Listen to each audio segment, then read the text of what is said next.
the front to a trunk lady fair. She had a countenance a little bit like Scrooge, but oh, today you would swear the Lord himself applied the rouge. So I put my hand in here. I chose the little stir, a little hand, a little her, a little cheek, a little mold, a little sun for jacket sold, a little. Then I used my fist a little, so young brackets kissed a little, pressure with the thumbs. Matrimony comes when I put my hand in there.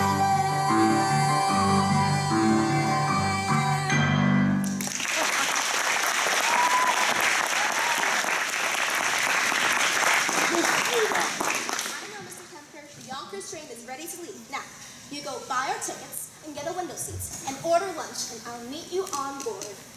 Congratulations, Mr. Van de Gelder. All New York is buzzing with the news that you've practically proposed to Irene Malloy. The streets are lined up with eligible young ladies prostrate with grief. All my congratulations and sympathy. Did I say that? Just slip of the tongue, that's all. No, I'm delighted with the happy news. After all, she wasn't easy to unload. By that, I mean, well, you know what people said, although I, for one, never believed the rumors. Just no, I didn't. According to all known facts, her first husband passed on quite naturally. It's just that he went so sudden. I mean, a few spoonfuls of chowder she made special for him, and... but it can happen to anybody. No, there's no truth in it, Mr. Van de Gelder. Just a few words of advice. Eat out. Now, if you mean to say that Mrs. Malloy... I mean to say nothing, Mr. Van de Gelder. Just some friendly advice. Keep away from the chowder. Oh, and she's ordered her wedding gown. Oh, it's beautiful. You should see it. Black. Ridiculous. What's her name? Her name? Yes. Oh, her name, yes, son. It's Money. Ernestina Money. What a lovely name. Picture her, if you will. Hair as shiny as a newly minted dime. Eyes as big and round as silver dollars. Oh, and skin as soft and mossy as an old greenback. I can almost feel her now. Age 19, weight 102, waist 47. Waist 47? That's with the money belt. Now, I could arrange for you to meet this Ernestina this very afternoon, Horace. I ain't got time. I'm an artist, Mrs. Levi. I paint. Well then, my card. Dolly Levi. Painters taught how to dance. Now, there is a man, Rudolph Reisenweber, at the Harmonia Gardens restaurant on 14th Street. I'll give you a note and we'll see if we can have you both entered in tonight's polka contest. The prize is a week's engagement and a solid gold cup. The cups we won are from me. Now hold on, Mrs. Levi. No fiancé of mine is going to set foot in that cafe. The world is all a smile. It makes you feel brand new down to your toes. Get out your feathers, your hat and leathers, your beads and buckles and bows. For there's some blue Monday in your Sunday clothes. New York born to be the elevated trains, the lights of Broadway. Holy cabooses! The stuffed whale! Wow. Come on!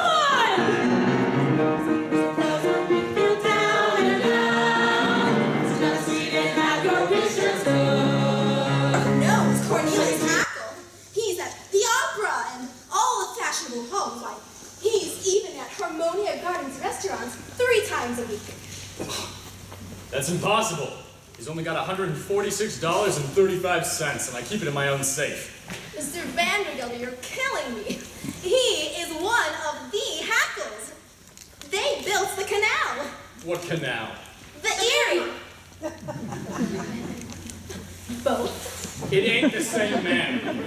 Who took the horses from Jenny Lynn's carriage and pulled her through the streets? Cornelius Hackle. And who dressed up as a waiter at the Fifth Avenue Hotel and dropped an oyster down Mrs. Astor's?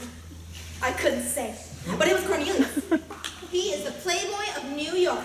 Now, Irene, don't deny it. I can see you were taken with him, just like everyone. There's a man in that closet. No, Mr. Van de Gelder, you can't. It's too dangerous. No man who hides in a woman's closet can scare me. I'm sure you make short work of any man, Mr. Van de Gelder. Oh, look at those muscles. Oh, I see them now, rippling back and forth under your shirt. Oh, ripple, ripple, ripple. Oh, that.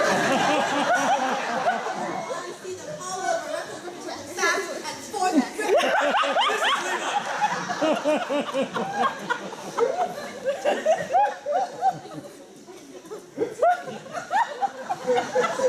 Stand aside! Stand indeed, Mr. Vandergelder. That's exactly what the courts will want to know when you're accused of entering this closet without a search warrant. Now, you see, Mr. Vandergelder, there couldn't possibly be a man in this closet. God bless you. Thanks. And another under that table. What? There also happens to be a very simple explanation. But for the present, good afternoon. Good Lord, the whole room's crawling with men. I'll never get over it. Start with lesson 7, the waltz kick turn. Right foot touch, left foot touch, under, back, around, touch, out, back, no, around, behind, over, through, release, under. Well, I think of the lucky woman who'll find heaven in your arms. It's about to pop, and now that we're dancing, who cares if we ever stop?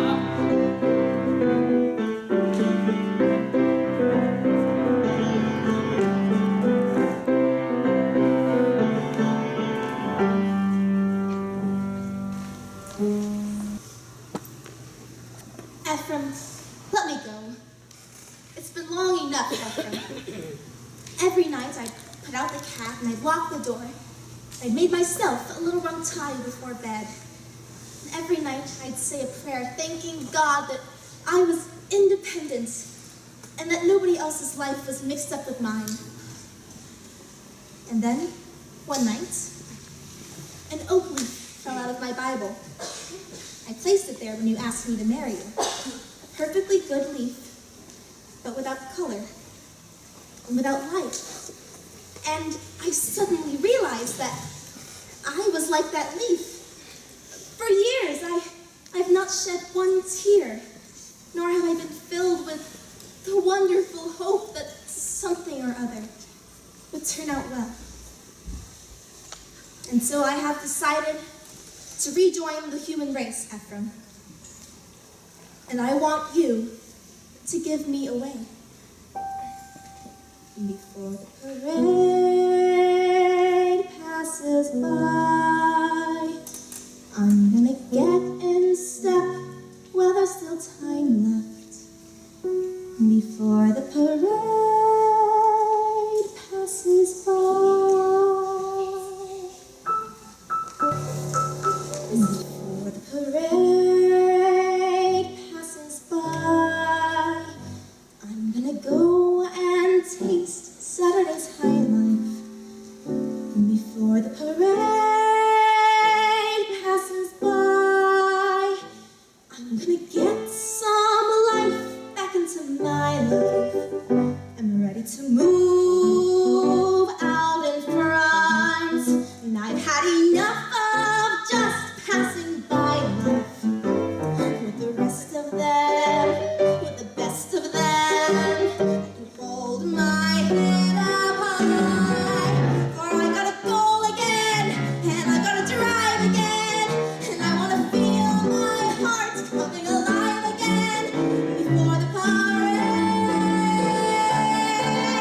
passes by. Under my marriage vow, just a woman like any other. Ephraim, he is as good as mine. Oh, Anna. Well, Beverly. It's so nice to be back home where I belong. You're looking swell, Brian. I can tell, Julie. You still going, you're still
Oh, and any man who married you would be as nervous as a cat.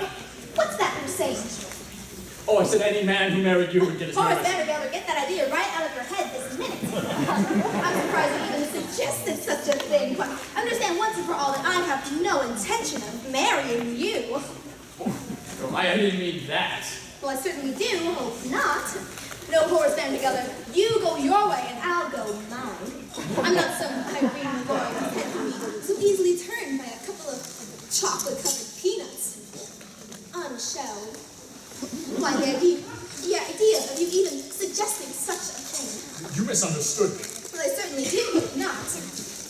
But if I had any intention of marrying again, it would be to a far more pleasant-loving man than you. But let's not talk about that anymore. Oh, here's Rudolph with our food. I'll serve Mr. Vanderbilt, Rudolph. Have some white meat here for you. Oh, and some bread. It's very delicious. Oh, what a grape. Oh.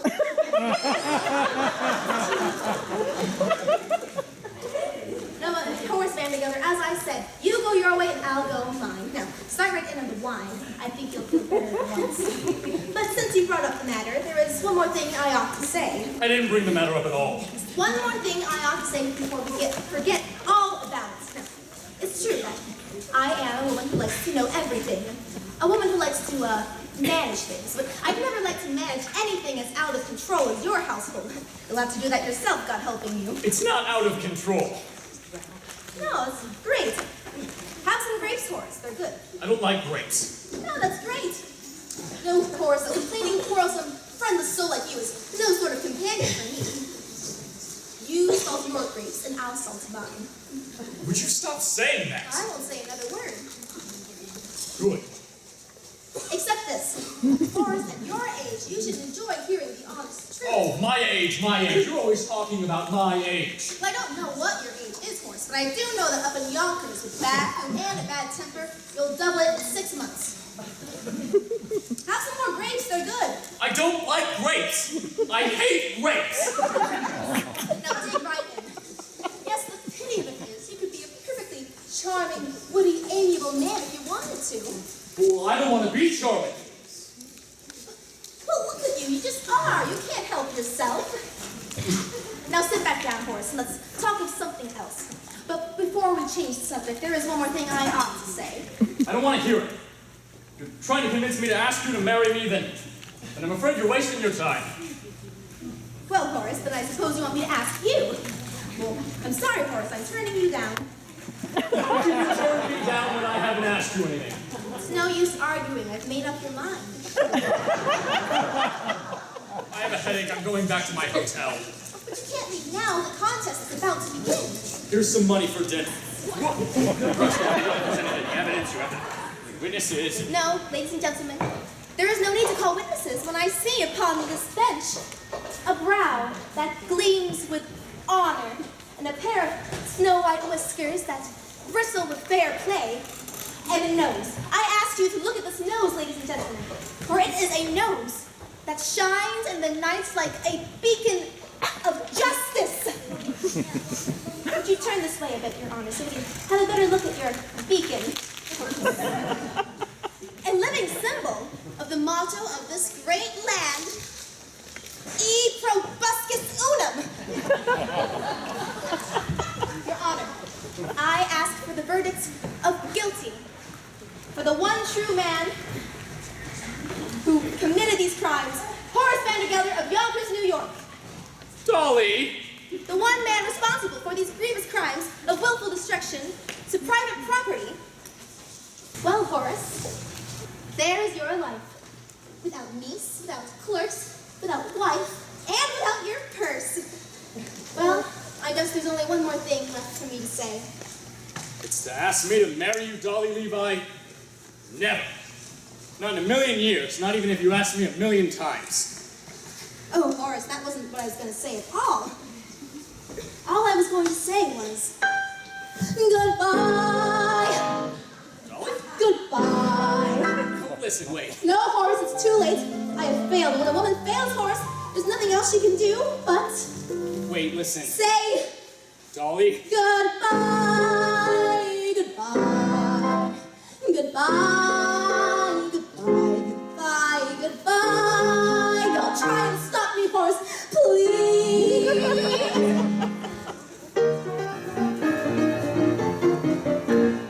Wave your little hand and whisper so long, dearie. You ain't gonna see me anymore. But when you discover that your life is dreary, don't you come a-knocking at my door. For I'll be all dolled up and singing that song that says, you dog, I told you so. So wave your little hand and whisper so long, dearie. Dearie should have said so long ago. Because you treated me so rotten and rough, I've had enough of feeling low.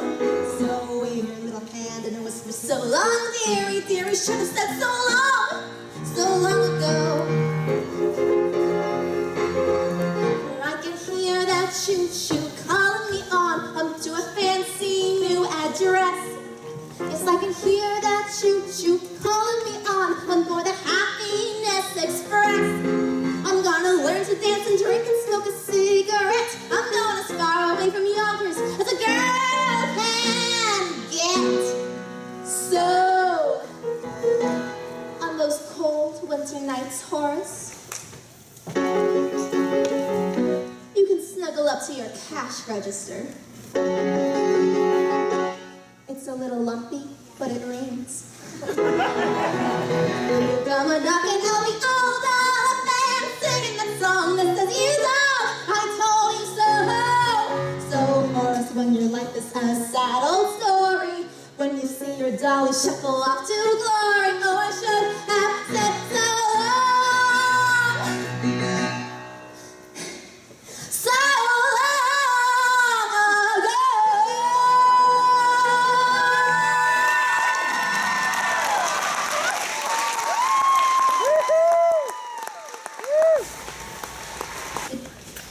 Money, money, money, money, money. Mr. Vandergelder's money. It's like the sun we walk under. Can kill or can cure. Vandergelder's never tired of saying how most people in the world are fools. And in a way, he's right, isn't he? Himself, Irene, Cornelius, myself. Yes, we're all fools. And we're all in danger of destroying the world in our folly.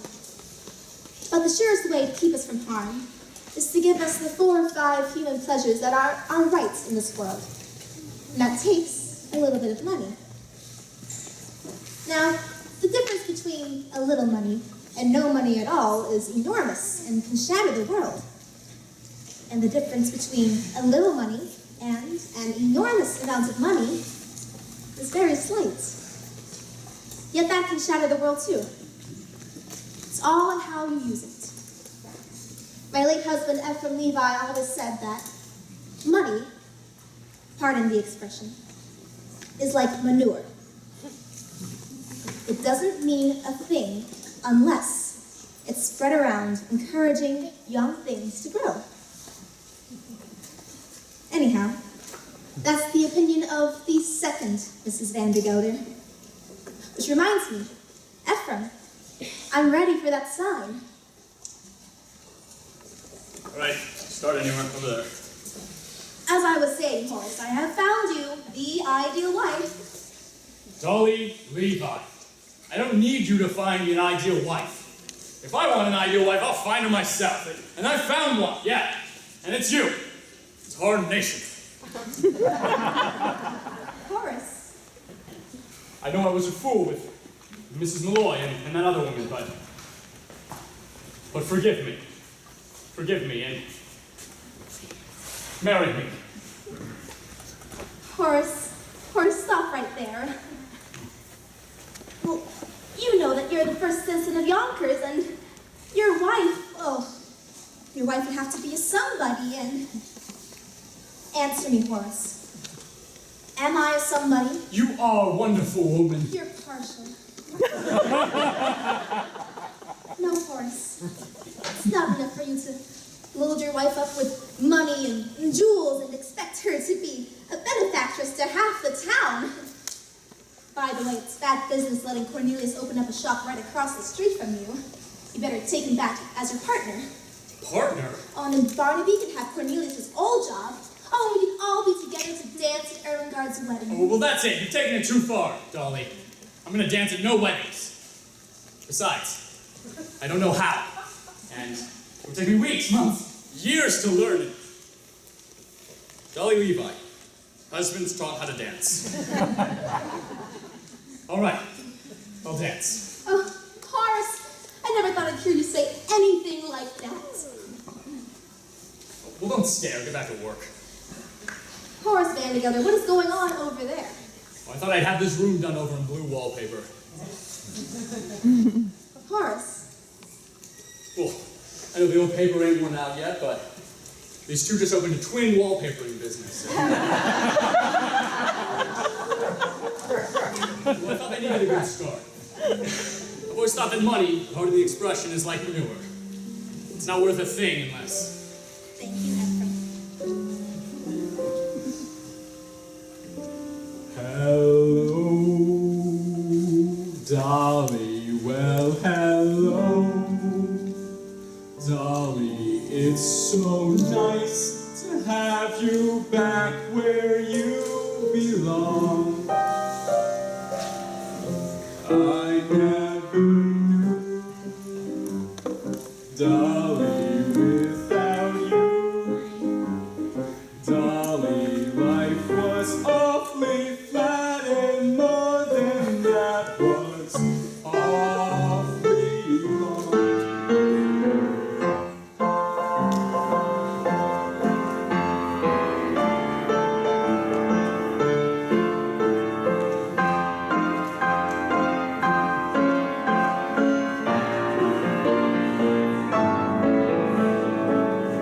Here's my hat, Horace. I'm staying where I'm at. Horace, Dolly will never go away. Wonderful woman.